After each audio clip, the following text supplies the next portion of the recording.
Kama hujaangalia sehemu ya kwanza, ni vema uiangalie na kisha uendelee ili tuweze kwenda sambamba kama Swahili Community. Bana, nipo tena na hii ni sehemu ya pili. Kuwa nami mpaka mwisho. Leo tunaanzia katika mji wa Bobaijan, katika mgahawa mmoja uliokuwa unamilikiwa na mama mkorofi kweli aitwaye Madam Yoon. Alikuwa na utaratibu wa kukagua wafanyakazi wake masuala yote ya usafi, yani kucha, nywele, nguo, na kama hauko sawa na kuzingua kweli. Kama kawaida, kenge kwenye msafara wa mamba hakosagi. Mfanyakazi mmoja kwa jina la Mrs. Cheon alikuwa na kucha ndefu na alikuwa akizuga kwamba tumbo linauma ili asikaguliwe, lakini aliponaswa alifukuzwa akarekebishe na kupewa adhabu kali. Tukija upande wa pili kwa mwanadada Sehran, alikuwa akimsafisha kucha mteja wake, lakini mawazo yake yalikuwa mbali kweli. Alikuwa akikumbuka jinsi alivyoshindwa kuendelea na elimu yake ya juu kwa sababu baba yake hakuwepo kumhudumia, na hivyo pesa ilikosekana ya kulipia masomo. Sasa tayari anajua kwamba baba yake Dajung ndiye aliyehusika na kifo cha baba yake. Hii ilimfanya ajae kisasi ndani yake. Hii ilipelekea kukosa umakini na akajikuta akikata vibaya kucha ya mteja. Mteja alilalamika, wakapigana na kuchambana, lakini Sehran alikuwa ashavurugwa na alimfukuza mteja huyo. Baada ya muda mfupi, Dajung alifika kumtembelea na aliona vitu vilikuwa haviko sawa, vimevurugika. Alimsaidia rafiki yake Sehran kuvipanga, lakini kumbuka, Sehran alikuwa na hasira na familia ya Dajung kwa sababu anaamini baba yake Dajung ndiye aliyehusika na kifo cha baba yake. Basi bana, sasa ukija upande mwingine, kuna familia moja ya meneja Wang na mke wake. Huyu mzee alikuwa na tabia moja, kila akiwa anatoka anaaga kwamba anakwenda msibani, kumbe anaenda kwa mchepuko wake. Mke wake ilibidi aanze kumfuatilia na aligundua alikuwa anachepuka na mhudumu mmoja wa hotelini.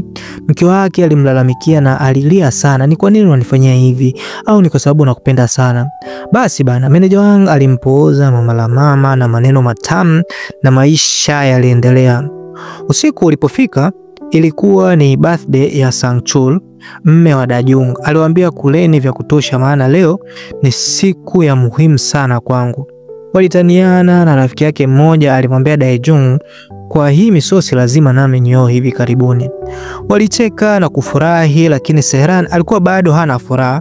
Bado alifikiria ni namna gani angelipiza kisasi. Basi bana, aliamua kunywa pombe nyingi kuondoa mawazo, na ilipofika muda wa kuondoka ilibidi asindikizwe ili aweze kufika salama. Sangchul aliamua kumsindikiza Sehran. Aliita taksi na iliwapeleka hadi nyumbani alipoishi na mama yake. Sehran hakuwa amelewa kivile, lakini zilikuwa ni njama za kumtega mme wa rafiki yake. Alijibebisha pale mbele ya mshikaji huku akimuuliza kwa nini mimi sina bahati ya kupendwa, kila ninayempata ananichezea. Sangchul alivumilia na aliweza kujinasua na kukwepa mtego huo, maana alitambua huyu ni kama shemeji yake. Asubuhi tunarejeshwa kwa Madam Yoon na tunamuona Shin Dok-soo akiwa ameleta mzigo katika restaurant hiyo. Baada ya kuhangaika mtaani kwa muda mrefu, alikuwa amepata kazi ya kuwasilisha mizogo mahali tofauti. Upande wa meneja Wang alikuwa ofisini na familia yao ilikuwa ikiendesha kampuni kwa jina la Dream Food ambayo ilikuwa ikimiliki hoteli na nyumba za kukodi. Sasa alikutana na Johan, ndugu wa familia aliyekuwa akifanya kazi Marekani, lakini kwa sasa alikuwa likizo. Ajenda iliyokuwa ikiendelea ni kwamba walimtaka Madam Yoon aweze kufungua restaurant yake katika moja ya jengo lao. Kumbuka tayari tunajua kwamba kampuni ya Dream Food ilikuwa ikimiliki majengo ya hoteli. Walikuwa wakifikiria namna ya kumshawishi mama yule akubali ombi lao. Meneja Wang alikuja na wazo kwamba leo ni birthday yangu, tutaalika restaurant ya Madam Yoon kwa ajili ya mapishi na wanamuziki wazuri ndani ya Korea. Nafikiri itakuwa wakati mzuri kuwasilisha maombi yetu. Basi bana, Madam Yoon alikubali, na ilipofika jioni alifika mapema sana. Alisalimiana na wanafamilia wa Dream Food. Restaurant yake ndio ilihusika na mambo ya msosi katika sherehe hiyo. Sasa wakati shughuli zikiendelea, mmoja wa wafanyakazi wake aliteleza na kumchafua bwana mdogo Johan. Madam Yoon alilalamika sana kama kawaida yake na aliamuru Johan alitewe suti mpya. Mziki ulimfurahisha sana Madam Yon na alionekana kufurahi na kucheza. Meneja Wang aliona huu ndo muda sahihi wa kuwakilisha ombi lake kwa Madam. Upande wa Yohan alienda katika chumba cha hoteli ili kubadili suti iliyochafuliwa, na aliyetumwa kupeleka suti mpya alikuwa ni Dajung.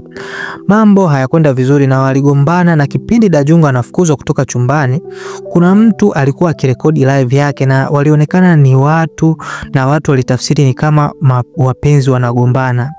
Kiukweli mambo hayakwenda sawa, maana mke wa meneja Wang alimnasa yule mfanyakazi wa hoteli aliyekuwa akitoka na mume wake, lakini pia maongezi ya meneja Wang na Madam Yon hakufua dafu, kwa maana kwamba dili lilifeli.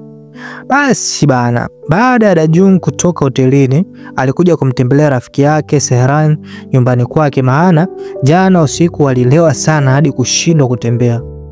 Sehran, amka, nimekuandalia chakula kizuri. Lakini Sehran hakuhitaji kufanya chochote zaidi ya kulala.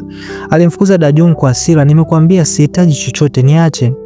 Basi bana, Dajung alirudi nyumbani kinyonge, ni kama rafiki yake amemkataa, afu haelewi tatizo ni nini.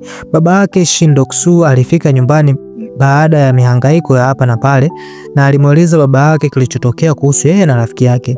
Dajung pia alimuuliza baba yake, hivi ni kweli mama yangu alishakufa? Baba yake alimwambia, mama yako aliondoka tangu ukiwa na miaka 5 na hajawahi kurudi kukutafuta, hivyo kwangu mimi ni kama mfu tu. Ukija upande wa meneja Wang, vita vilikuwa bado ni vile vile, michepuko. Mke wake alilalamika sana. Meneja Wang alikuwa akichukulia kama masiala kila mara, na alimwambia mke wake, mimi nakupenda wewe tu, wasiwasi wako ndo unakutesa. Sasa hapa ndo tunatambulishwa na mtoto wa meneja Wang. Huyu alikuwa mzembe na alikuwa akisubiri tu arithi mali za baba yake. Kusaidia kazi za ofisini alikuwa hataki, alitaka kula bata tu, na mzee wake alikuwa akichukizwa sana na tabia yake. Okay, basi bana, ukija upande wa Sehran, alipodamka alikwenda mpaka kwenye jengo moja lililomilikiwa na kampuni ya Dream Foods. Alikuwa akilishangaa na kukumbuka kipindi cha utotoni akiwa na baba yake. Aliwahi kufika hapo na baba yake alimwambia hivi karibuni angeajiriwa hapo na wangekuwa matajiri. Kila alipokumbuka haya aliumia sana na akili yake iliwaza juu ya kisasi tu. Sasa akiwa pale alikutana na Baek Sang-chul. Vipi, unafanya nini hapa? Hamna, nilikuwa napunga upepo. Vipi, unaweza ninunulia msosi, make tokea jana sijala yani. Basi bana, walisogea hotelini kupata chochote kitu. Wakiwa hotelini, Dajung alimtext Sehran akimuuliza yuko wapi, na kama bado alikuwa na hasira. Sehran alimwambia anaelekea kazini kwa mama yake. Kumbuka mama yake Sehran ni yule Mrs. Chong anayefanya kazi Bobai Jong kwa Madam Yon. Basi bana, Sehran akiwa anasogea Bobai Jong baada ya kuachana na Baek Sang-chul mgawani, alikutana na Dajung akiwa na baba yake.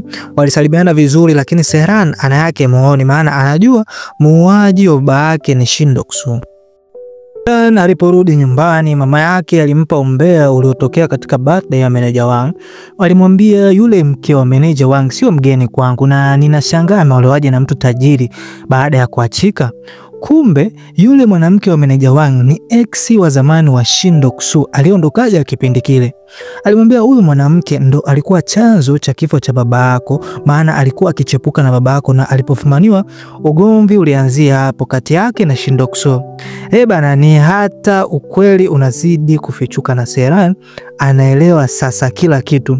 Basi bana, asubuhi inaanza na Dajung pamoja na mume wake na mama mkwe wakipata kifungua kinywa. Mama hana story nyingine zaidi ya kusifia birthday ya jana ya meneja Wang.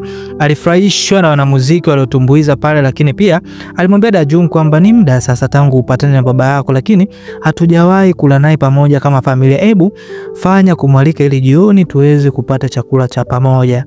Shin Dok-soo tayari alikuwa katika harakati za kusambaza bidhaa na alipigiwa simu na Dajung kumkaribisha nyumbani, na alikubali kwamba atafika. Ilipofika jioni, muda sasa umefika, Baek Sang-chul akiwa anatoka kazini, akiwa njiani alihisi kama kuna mwanamke alikuwa akikabwa, na alichungulia kuangalia, na alikuwa ni Sehran. Alimsaidia, lakini katika harakati za kumsaidia walijikuta wanakisi, yani wakiingia kwenye mahaba. Kumbuka huyu ni mme wa rafiki yake, na hapo wanahitajika katika chakula cha pamoja na Shin Dok-soo, na tayari Da-jung anawasubiria. Bana, nini kinachofuata katika sehemu ya 3? Usisahau kusubscribe ili kutupa support zaidi, lakini pia like video zetu zizidi kusambaa kwa wingi. Hapo ni sehemu ya 2 na sehemu ya 3 itakuijia hivi karibuni. Bana, kuwa nasi mpaka mwisho.